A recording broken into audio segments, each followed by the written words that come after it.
all the 9/11 whistleblowers, perhaps the most noteworthy are the 9/11 commissioners themselves. The 9/11 Commission, formerly the National Commission on Terrorist Attacks upon the United States, was set up by President George W. Bush, who dragged his heels a full 441 days before finally establishing a body to investigate the events of September 11, 2001, and to prepare a full and complete account of the circumstances surrounding them. But that remarkable gap between the events and the impaneling of the commission was not due to mere laziness. Bush actively resisted any investigation for as long as he could, taking the extraordinary and unprecedented step of personally asking Senate Majority Leader Tom Daschle to limit Congress's investigation into those events. It was only when the political pressure to form a commission of inquiry became too great for Bush to resist that he authorized the commission and nominated a chairman, Henry Kissinger. Today I'm pleased to announce my choice for commission chairman, Dr. Henry Kissinger. Do you have any concerns about, once the commission begins its work, if fingers point to valuable allies, say Saudi Arabia, for example, the implications, the policy implications this could have to the United States, particularly at this delicate time? I have been given every assurance by the President that we should go where the facts lead us. Kissinger's reputation as a cover-up artist and tool of the political establishment was such that even the New York Times speculated that Bush's nomination of him showed that the president wanted to contain the investigation into 9/11, not enable it. 9/11 victims' family members, similarly concerned that Kissinger was being appointed to run a cover-up commission, challenged him to his face to release the client list of his political consulting business. Several family members approached Kissinger and requested a meeting at his office in New York. Prior to the meeting, Kristen Breitweiser conducted a thorough investigation of Kissinger's potential conflicts of interest. Probably much to the chagrin of some of the people in the room, Lori asked some very pointed questions. Would you have any Saudi American clients that you would like to tell us about? And he was very uncomfortable, kind of twisting and turning on the couch. And then she asked whether he had any clients by the name of bin Laden. And he just about fell off his couch. Former Secretary of State Henry Kissinger stepped down from the position Friday. We thought the meeting went well. The next morning, Kissinger resigned his post as head of the 9/11 Commission, and former New Jersey Governor Thomas Kean and former Indiana Congressman Lee Hamilton were appointed chairman and vice chairman, respectively, to take his place. Remarkably, the suggestions of political cover-up did not end there, nor were they confined to a marginalized, lunatic fringe of conspiracy theorists derided by the establishment media. The remarkable and almost completely unreported fact is that 6 out of the 10 commissioners, Kean and Hamilton, as well as Bob Kerrey, Tim Romer, John Lehman, and Max Cleland, have all expressed concern that the commission was misled, stymied, hampered by conflicts of interest, and, ultimately, forced to participate in a politically motivated cover-up.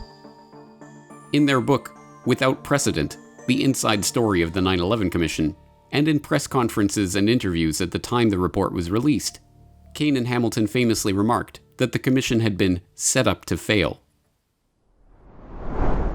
Even Lee Hamilton, the co-chair of the 9/11 Commission itself, admits to us that the process he headed up was seriously flawed. So there are all kinds of reasons. We thought we were set up to fail. We got started late. We had a very short time frame. Indeed, we had to get it extended. We did not have enough money. They were afraid we were going to hang somebody. But it was very difficult, and Lee and I write in our book that we think the commission in many ways was set up to fail. As it turns out, the majority of the commissioners felt that the commission had been lied to, deliberately obstructed, undermined by the White House, or set up with staff that had conflicts of interest in the investigation. One of these concerned commissioners, Max Cleland, resigned because the commission had been deliberately compromised by the President of the United States. Commissioner John Lehman, meanwhile, admitted on NBC Nightly News that the commission had to go through Karl Rove and other senior White House members to access key documents in their investigation, and that we purposely put together a staff that had, in a way, conflicts of interest, stressing, lest there be any doubt, that all of the staff had, to a certain extent, some conflict of interest. Commission members even considered bringing criminal charges against Pentagon officials who had deliberately lied to them about the military's complete lack of response on that day. But perhaps the most cryptic of all the dissenting commissioners was Bob Kerrey. In 2009, he remarked that 9/11 was a 30-year-old conspiracy, but no mainstream reporter has ever followed up with him to clarify this statement.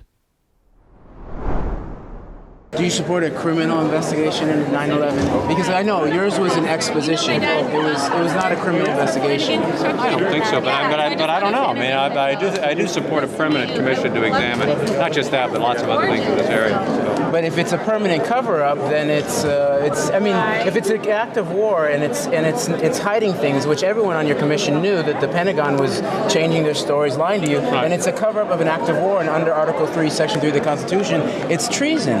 So unless we get to the very bottom of it, then we're still talking a treasonous exposition. This is a longer conversation. I'm not sure this one you ever get to the bottom of it. We have to, or we can't save our countries. I don't think. Well, if that's the condition upon which we're going to be saving our country, because the problem it's a 30-year-old conspiracy.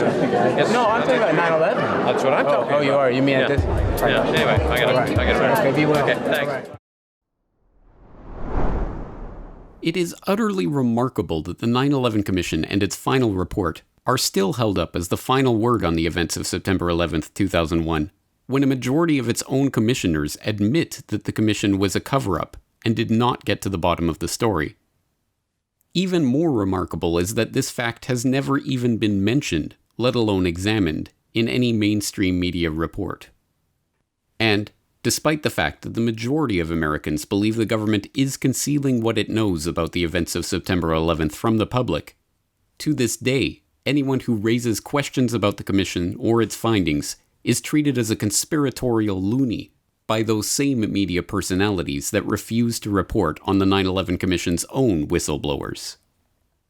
It should be apparent by this point that the old argument that someone would have talked is not just fallacious, but factually incorrect.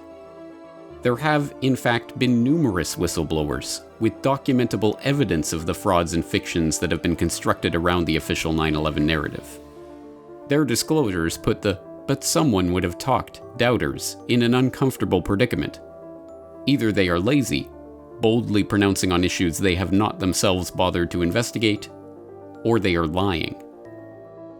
What is especially galling when the so-called skeptics use the "someone would have talked" fallacy is that the whistleblowers have in fact done everything possible to publicize their stories, holding press conferences, filing formal appeals, joining whistleblower organizations, and making themselves available for interviews. For their heroic efforts, these brave men and women have been fired from their jobs, shunned by former colleagues, smeared by the mainstream media, and ignored by the public. Someone would have talked. Indeed, numerous someones have talked. Some of them have even screamed. But when their cries are ignored, the stories of the 9/11 whistleblowers sound like the proverbial trees falling in the forest with no one around to hear them. Unless and until we give these valiant men and women a voice, then we will never hope to learn the truth about 9/11.